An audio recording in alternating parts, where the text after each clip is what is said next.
Hey guys, so I want to take this opportunity to kind of go over more of logic versus emotion when it comes to closing or setting.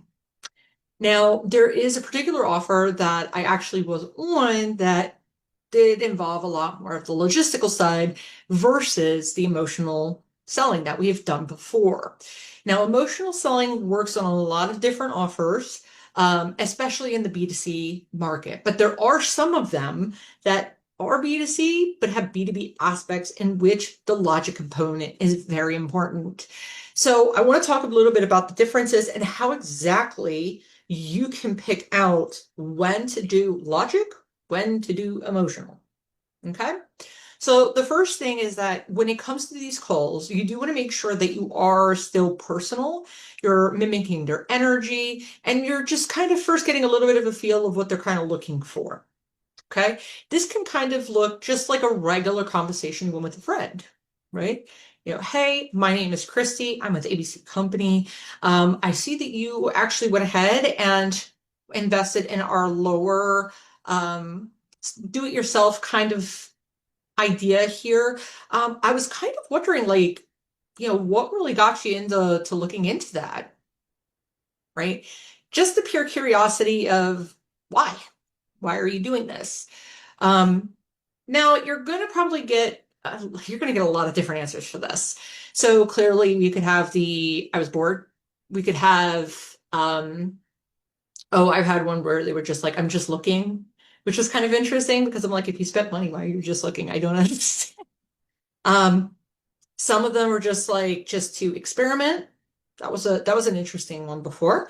And then of course you have ones that are like looking to make money online and the traditional types of things that you'll see. Now, no matter what they tell you, right, use it as like a kind of a nice little guidance on what area they're going towards. So if they say, I'm looking to go ahead and make the money online. Oh, okay. Well, what's got you looking to make money online? Right? Then you can actually piece it together to see, is this more logic or is this more emotion? Now, you'll find out really quick if it's emotional logic based on the answers they give you. Now, this is also not to be confused with them putting up walls because they can put up walls. But if they're more like just confused or they have this tonality of where are we going with this, it's not necessarily a wall, but more or less of you're just not aligning on the same idea. Okay. So let's say I call someone up and say, hey, I noticed that you went ahead and invested into one of our programs here.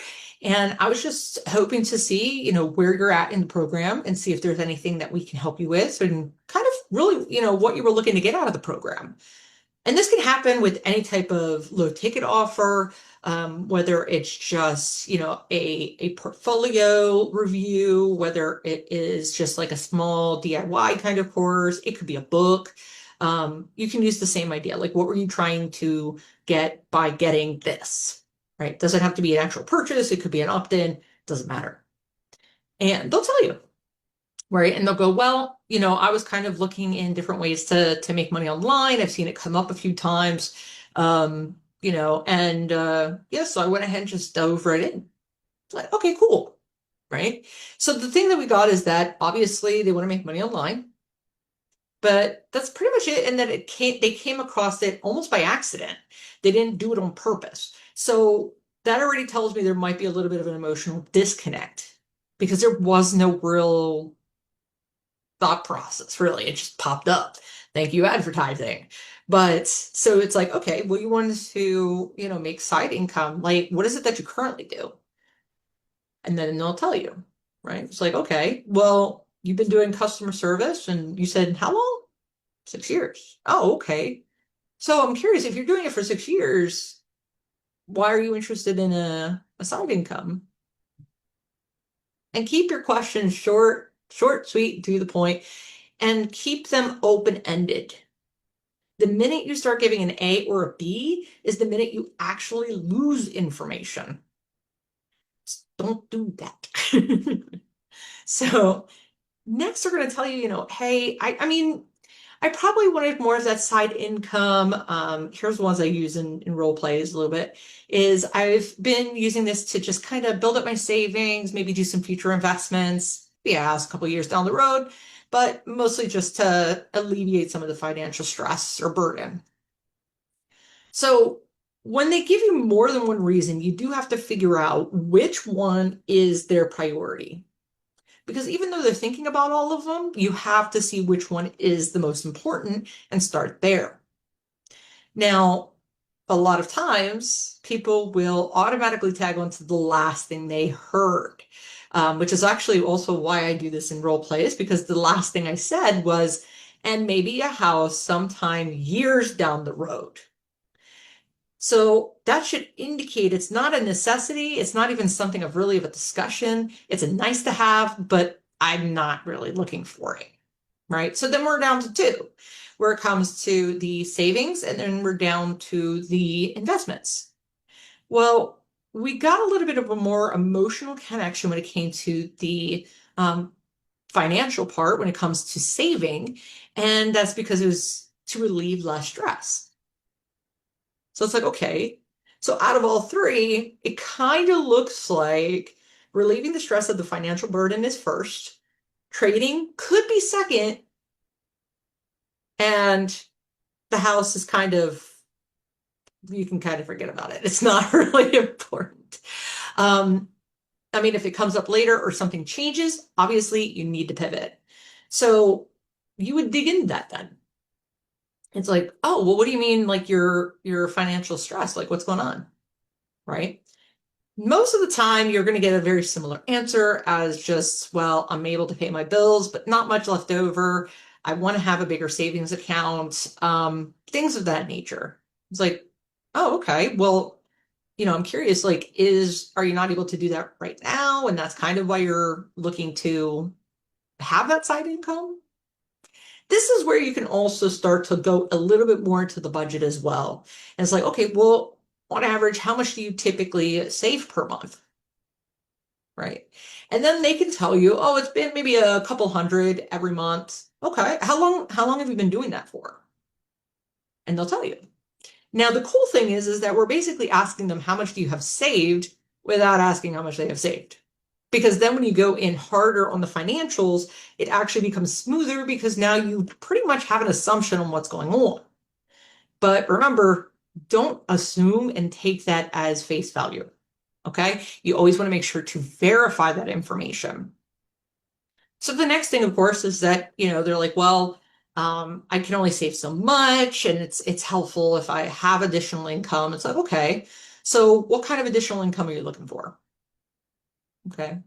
Now, one common mistake I noticed is that a lot of people in the B2C industry automatically assume if you have a job, you're looking to replace it.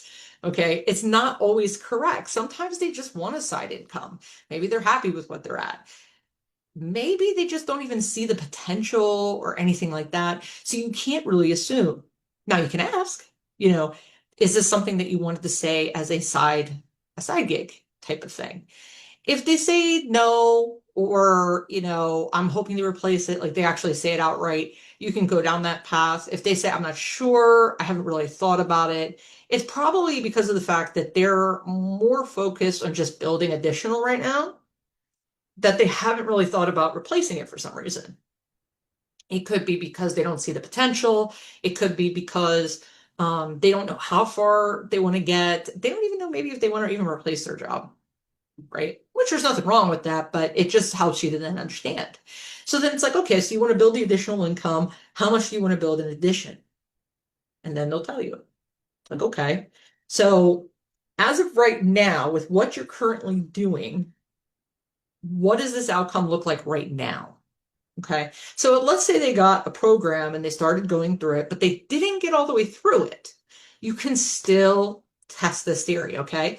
All you can do then is you can say, okay, so right now you went ahead and you got the program. Fantastic. When did you get it? They're going to tell you when. Um, it doesn't matter what your CRM says, to be honest, because I've already had people where it said that they bought it like 6 months ago and they said, no, I got it last week. And I'm like, okay, stick with whatever they say, regardless if it's technically correct. Just because that's their belief system and you don't want to fight against it if you don't have to. Okay. So if they say, oh, I got this on Monday and it's already Thursday, right? I was like, oh, cool. So you have this for a few days. What kind of progress have you made? Now this is kind of cool because they can either really set you up nicely or either way, it kind of ends up nicely because if they say, oh, I've already gone through the program. Oh, fantastic. Well, then, what challenges did you come across? And how did you overcome them? Or are you still working to overcome them? That's kind of the idea you want to get to. Now, if they say, well, I haven't gotten really past like the introductory videos or towards the very beginning, then you can look really confused. It's like, okay, so you said you got the program on Monday. Yeah. And it's Thursday. Yeah. Was there any particular reason you didn't get started yet on it? Because now what we can also check is time, their commitment, and actually just making sure this is something that they want to do versus something on their virtual bookshelf. Okay. And sometimes they'd be like, oh, I was really busy, blah, blah, blah. Right. Now you can pivot it in two ways. The first way is obviously, well, that you always want to kind of say, okay, I can see where you're coming from here. But you can challenge it following next, saying, well, let me ask you this much. Like, you've already had it for 4 days. And let's say, for an example, it would only take you 4 hours to set it up. Just as an example. Everybody goes at a different pace, but let's say it would take you 4 hours. So if it takes you 4 hours, how much time do you want to put in to this every single day, if you can? And that's where you get your time, right? And then depending what they say, you might need to challenge it, sometimes not. If they say, oh, I would love to do like 6 hours, I was like, okay, is that something you can sustain though? Can you do that on average every single day? If they say no, it's like, okay, well, what can you do on average? I want to, realistically paint this out. And they'll tell you typically 2 to 3 hours, 2 to 3 hours. So then you're like, okay, 2 to 3 hours they're investing every single day. So you can go, okay, well, let's say two. Let's use the low end. 2 hours every day. You got it on Monday. If you did it on Monday and Tuesday, that means in theory you would have already been set up. So then you had Wednesday and Thursday that you could have already been making progress to hitting the monetization to start making income. So then the question is, if there's that possibility, what's really stopping you from taking that time to invest it into something that's actually going to bring you closer to additional income? Okay. You can use this very similar as well for cost of inaction as well. So let's say, for an example, they're like, well, I don't know, I could probably do it in 3 to 6 months, something like that. Okay. So let's say they've been doing the program, right? And we're trying to get them into the mentorship and everything. And it's like, okay, great. So you want to get to about 3,000 consistently each month. And you want to get there when? And they'll say, of course, like 6, 12 months. It's like, okay. So what if there was a way for you to actually make the 3 to 5K within 2 months? How would you feel about that? Now, here's the reason why I do that. Because if they are giving themselves 6 to 12 months to make 3,000, they're never going to feel urgency. Never. So then what I typically do is if they say, because not a lot of people are just going to go, oh, I wouldn't want that. No. A lot of them would say, oh, yes. If I can, that would be great. It's like, okay. Well, you've always, you've heard these things of shoot for the stars and land on the moon. Well, it's the same thing. If you aim for 12 months, you might get it in 7. If you aim for 6, you might get it in 4 or 5. If you aim for 2, where do you think you'll go? You could still end up at 2, but think about it. You just went from 6 to 12 to 2 months, right? Now you have a little bit of a smaller time frame to work with because it's a little harder to picture this on a 6 to 12 month scale. Because then it's like, okay, so let's see, you got this Monday and it's Thursday. We really didn't get anywhere. Okay. So we've already lost, what, 4 days at that point? Depending what time of day it is on Thursday. It could be 3, it could be 4. And you already lost 4 days out of a 2-month span. So basically a week. So if you lost basically a week to have it up and running in the first place, that means we are only down to, what would it be, 7 weeks? Now, on the progression, let's say you got everything up in the next 2 days, which is why I kind of said a week, right? Let's say you had it all up and going. Do you think everything's going to run perfectly? No, probably not. Like, okay. So there's probably going to be times you're going to run into roadblocks, and not saying you probably couldn't figure it out, but it might take you some extra time. So then by the time that you're actually going through and going through these roadblocks, probably got through another 2 weeks and you still don't have it fully set up. So there we are, already halfway through our goal, in which nothing happened.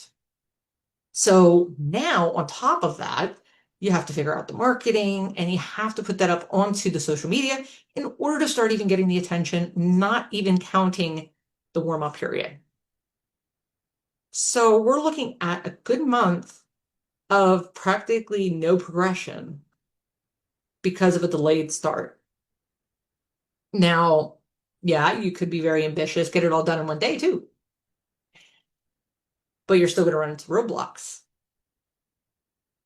But what if I could say, what if I had this way that if you could get to even, let's say, 3K within 2 months, how would you feel about that? They're going to say, oh, it's great, right? It's like, okay. So if it takes 2 months to generate 3,000, let's just say for the sake of time, that's what it is. That means you're making 1,500 a month average. So then if you went ahead and ended up taking 30 days to get this set up, you just worked for $1,500 for free. Because everything you put in, you basically lost that ROI. So if that's the case, then next month, assuming you're on the right pace, assuming you did things correctly, and assuming you don't run into any other roadblocks, you might hit the 1,500 within the next month. So you really lost 1,500. Now, is that something that you would be okay with, knowing that you could hit 3,000 in 2 months? Now, they might say no. They might say, I don't know, that's pretty good either way. You have to kind of be prepared for that, right? Because it goes into two different scenarios then.